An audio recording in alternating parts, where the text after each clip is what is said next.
My name is Barbara North Lightning, and I'm a lifelong Harlem resident. And this is my brother, Dr. Robert North. I was born and raised in Harlem at 805 St. Nicholas Avenue, which is on 150th Street.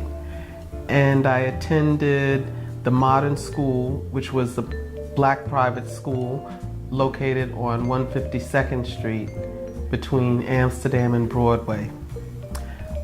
I finished my elementary school education at PS 129, which is on 129th Street and Convent Avenue. I went to George Washington High School. After that, I went to Northwestern University for 2 years, and then I went to Yale College, and I was graduated in the first class of women, which was 1971, when they went co-ed. I'm currently a retired attorney. Most of my career I spent at ABC Television Network, specializing in contracts. Well, I'm her older brother, Robert. We both grew up in the same house, 150th Street. My education path was basically the same. We started out at the Modern School, although my sister went to the Modern School where it subsequently moved to. I went to the Modern School as its roots was on 154th Street. Mildred Johnson had a brownstone on 154th and one on 162nd. So I went from K to nursery to first grade at the Modern School. Then I went to PS 169. My mother used an address. My address was 421 West 162nd Street, right down the street from where I lived. Actually, I live in the Modern School now. And when I went to PS 164, I was messing up, and so my mother put me in private school, McBurney. She still holds it against me. I went to private school, and so I went from McBurney to Middlebury College. I graduated there in 1966, and I went on to NYU Dental School, and I graduated there in 1970. I've been a practicing dentist for the last almost 50 years. I can't believe it's 50 years. My practice is exclusively with children, and I'm currently semi-retired. I work 2 days a week at Harlem Hospital in teaching pediatric dentistry to our residents. So, my grandmother, Ola Diggs, was born in Virginia, and her family moved to Springfield, Massachusetts. Her father was connected with boilers, He was a standing engineer. Oh, okay. That's a very prestigious job. In New York City unions, they made big money. And back then, I think he made big money. Right, so they actually had a house in Springfield. And it came time she wanted to go to college, but there wasn't enough money in the household for her to attend college. So she came to New York searching for more opportunity and stayed with an Aunt Rena. She then settled here in New York, and I think she was a beautician. I think she did beautician, and she cleaned homes. And she lived over they where? lived on 139th Street. No, first I think they lived in the Lincoln Center area. Right. San Juan Hill. Right, and then they moved to 139th Street between Lenox and 7th. And she had 3 children, one of which was my mother, Edith Diggs. And Edith went to schools in the Harlem area, and she went to Hunter College. Her other 2 siblings ended up going to Virginia State. So that was one reason she wanted Robert and I, to go away to school. Once she majored in chemistry and physics at that time, but there were no opportunities.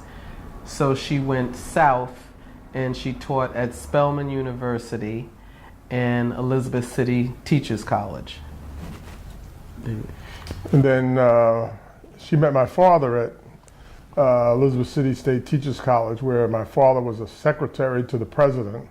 His father went to Tuskegee, and like his father, my father went to Tuskegee. My grandfather was there when when Booker T. Washington was there, and my father was there when George Washington Carver was there. And he went there for high school and college, and he had all kinds of jobs.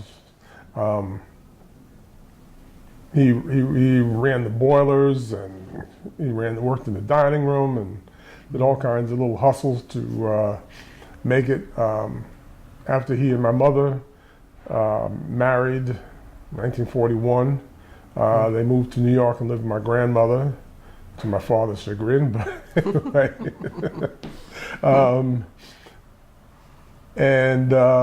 He was an accountant. He worked for New York City Department of Finance. He collected hotel taxes, and he would audit various hotels. Some of them were glamorous, and some of them were, just run-of-the-mill jobs. He would have been a certified public accountant, but in those days, unless you worked under another accountant, you couldn't become certified. You had to have experience working under another accountant, which, of course, they weren't hiring black folks like they didn't hire my mother. They weren't hiring black chemists, and they weren't hiring accountants. So he did the public exam. There's a state exam you can become a state certified accountant, and he kept his. Everybody had to have their hustle, so he also had private clients. He did a lot of taxes for people, income tax. Right. When he got tired of doing our taxes, he said, "Here's your stuff. Leave me alone."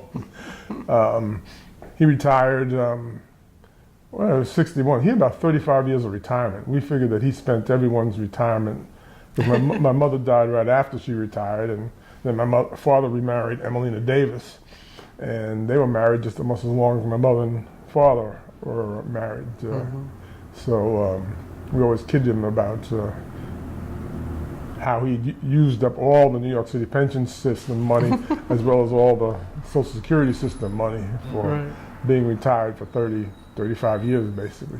I think he was retired more than he was working. Right. Yeah. Now, we didn't say too much about my mother's career. Since she couldn't find a position as a chemist, she took the civil service exam, and she worked in the New York City Police Department for 20 years, from 1942 to 1962. And hated every minute of it. She worked in the Juvenile Aid Bureau. But one of the things that she persuaded the department to do was to pay for her to get her master's in social work, which she did from Hunter College. After she retired, she had a second career as a social worker. And everybody says she was an outstanding social worker. She worked at Community Service Society and also Harlem Hospital, and they had a room commemorating the Adolescent Day Room. Right. She worked with primary adolescents, adolescents at Harlem Hospital. To some extent, the most dominant part of my life, I guess, hers to some extent, was in Chapel of the Intercession. Intercession. It's now Intercession Church. At the time, it was part of Trinity Parish, and Trinity had 6 parishes, which they divested themselves of in the 70s. 70s, yeah. But that church was a very active church. Located right here at 155th and Broadway. Because they had a very active Sunday school. I was in the choir. As a choir boy, we all went. Trinity Church had a camp, so you went to camp in the summer for 3 weeks.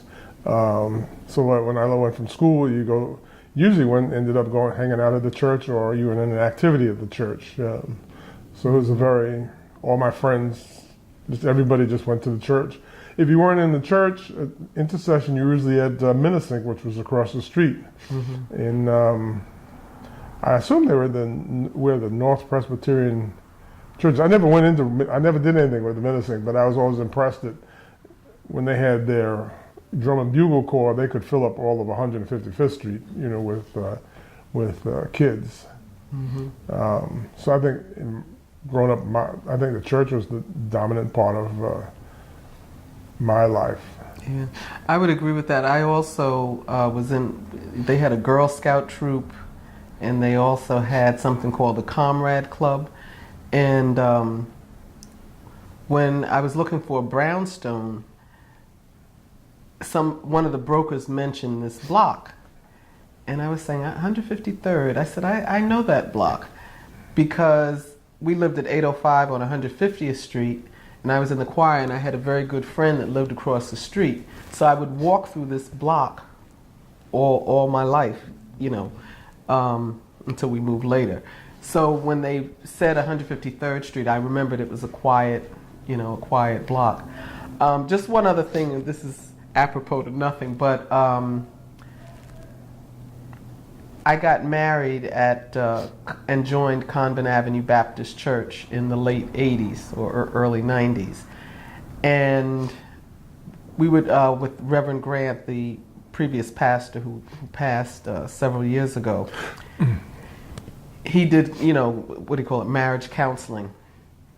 And what struck him is the Convent Avenue has an education building right next door to Convent on 144th Street. That's where she was born. Right, it used to be a hospital, and I was born there. So the minister was saying how my life had come full circle. I started there, you know, sort of went up a little further, and now is back at Convent. Neither one of us wandered too far from 805. She's 3 blocks away, I'm 12 blocks away. So. On this block, there are about 10 brownstones, and I moved in 1980. All the brownstones were, you know, owned by blacks. What's interesting, you couldn't get a mortgage, and this actually was a rooming house, and no matter what your income was, it didn't matter. They redlined this whole area. So the previous owner took back the mortgage. Then one of my neighbors told me a story. I think she purchased her home in the 70s. And she said she couldn't get a fuel delivery. Yes, so she belonged to St. Catherine's Catholic Church up the street. And she had to get the minister to vouch for her before they would deliver oil to her home. So it's crazy now. I mean, I don't want to say what I paid for the house, but now these houses are going for, you know, like $3 million. And so blacks have been priced out of the market. One of the reasons I think is access to capital, and also when they were affordable, a lot of blacks did not want to live here. So I think those 2 factors, and now they can't really live here. I'd say 6 out of the 10 brownstones are now owned by whites.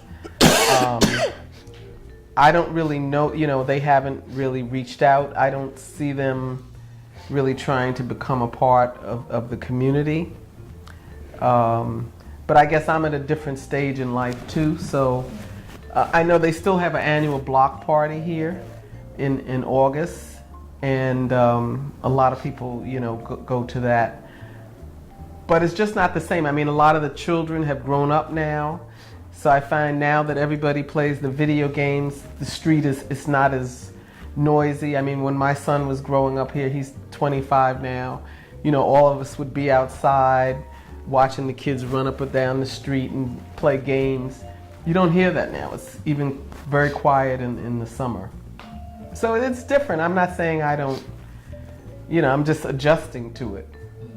I think one thing that's sort of unique about our family, in the late 50s, early 60s, a lot of the black middle class moved to the suburbs, to New Rochelle, to Teaneck, to Queens, and my family opted to stay in Harlem.